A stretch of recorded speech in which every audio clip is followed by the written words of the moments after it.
Hi, this is a new tutorial from Tutorial-z.com.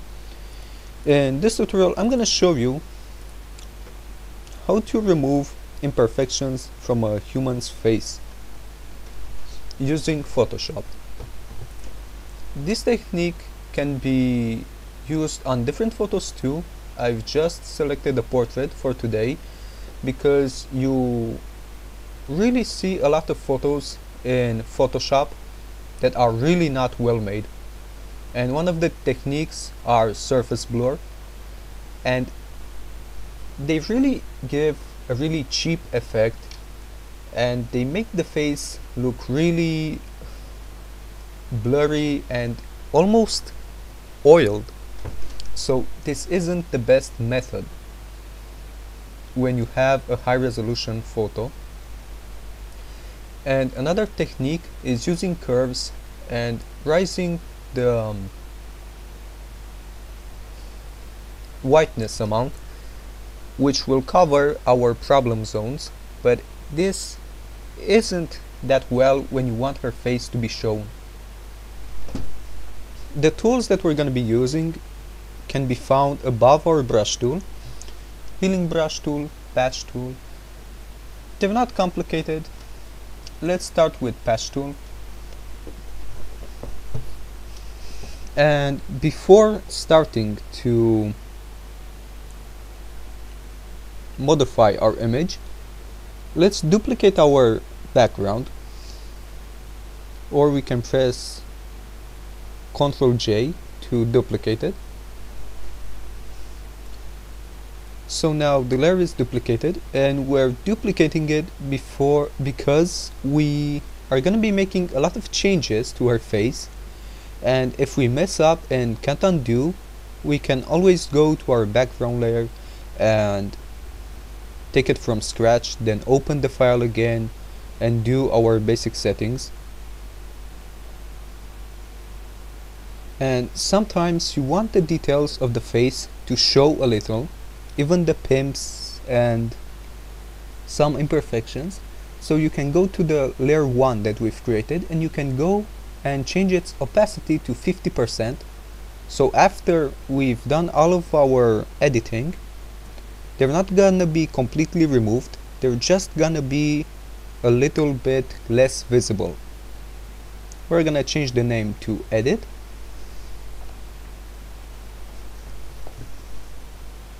So let's start with the patch tool. Here we have two options, source or destination. When you use source, it's different from destination because when you select source, you're gonna make a selection around the problem, and then you're gonna drag it on a nice spot. This tool is very easy to use. You don't really have to select small parts. You can select 2 or 3 at a time, but it's not really that good because sometimes you may get errors or problems that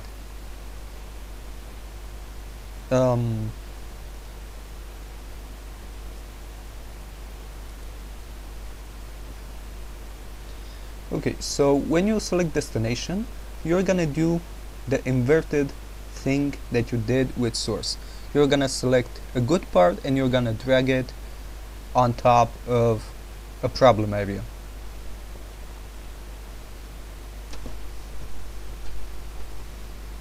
So as you can see, I'm almost done. It's not that hard. The selection just takes pixel information and moves it on top of the problem area.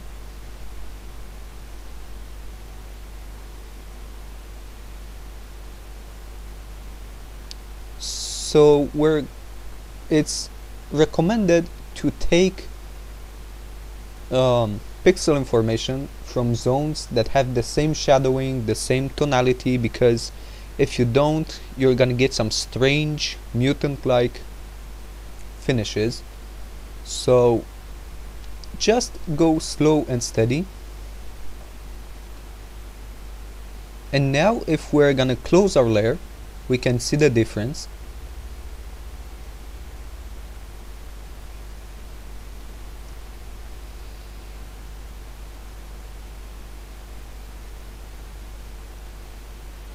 And now our next tool is the healing brush tool, which does basically the same thing, only you have to press Alt and you're gonna get this arrow, and you can select the part that you like of the face, some part that doesn't have any problems, and now you let go of Alt and press the problem area.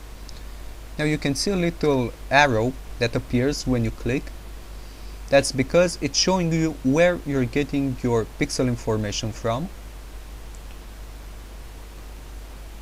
And you can make long strokes, but they more often cause you problems. So it's really good to go slow and easy, like I've said before.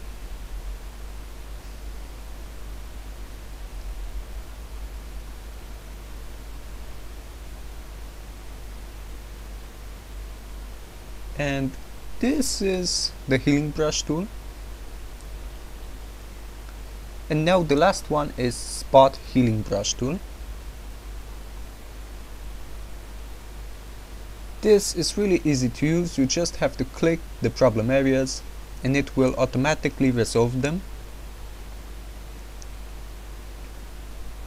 Now you won't, as I said with the other brushes, you really want to go slow and on small parts of the face, because if you take a bigger brush and you try to do more at once, you're gonna get problems, and sometimes the face is gonna look deformed and unnatural. So you really don't want to overdo it. Like you can see here, I gave her a little bit of nose hair, which it doesn't make her look that pretty. So this is the easiest brush to use, but if you're not careful, you can make her a little bit Yeti-like. You can use this brush to repair what you've done, but I kind of like the healing brush tool because you have a little bit more control, and if you're careful, it's most likely that you're gonna make a perfect image and you're not gonna have so much mistakes. And these techniques are really good if you want to even a face, if you want to remove a pimple, if you want to remove any face problems.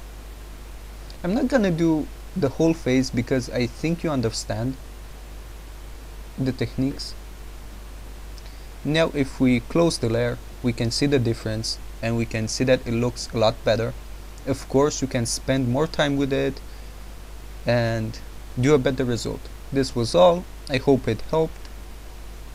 And if you want more, you can visit Tutorial-z.com and register, and there we have more tutorials for 3D users as well.